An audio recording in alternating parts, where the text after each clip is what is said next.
کیا پاکستان میں بیماری بھی سیاست کے مطابق بنتی اور بگڑتی ہے؟ ایک طرف جیل میں عمران خان نیازی بیمار ہے، جبکہ دوسری طرف بیماری کے نام پر آصف علی زرداری اور نواز شریف آزاد گھوم رہے ہیں اور ریلیف حاصل کر رہے ہیں۔ کیا واقعی ایک غلیظ سسٹم ہم سب پر مسلط ہے، جو چاہے سچ چھپا دے اور جو چاہے جھوٹ چمکا دے؟ عدالت کے حکم کے باوجود ملاقاتیں کیوں رکتی ہیں اور کچھ لوگوں کو ہر سہولت کیوں ملتی ہے؟ 13 سال حکومت کے باوجود عوام کو KPK میں آٹا سستا کیوں نہیں ملا؟ اصل ناکامی کہاں ہے؟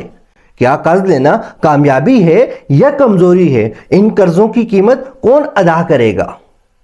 اور آخر میں کیا ہمارے حکمران واقعی وہ دیکھتے ہیں جو عوام دیکھتی ہے، یا پھر صرف وہ دیکھتے ہیں جو انہیں دکھایا جاتا ہے، یا پھر وہ خود دیکھنا چاہتے ہیں؟ آج بات سیدھی ہوگی، سخت ہوگی، شاید کچھ لوگوں کو چبھے، مگر بات وہی ہوگی جو عام آدمی کے دل میں ہے، جو کہنا چاہتا ہے ڈر کے مارے کہہ نہیں سکتا۔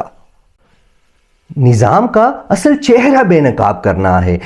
بہرحال فیصلہ میں آپ پہ چھوڑتا ہوں۔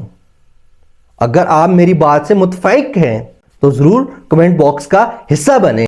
مکمل ویڈیو دیکھنے کے لیے میرا YouTube چینل وزٹ کریں۔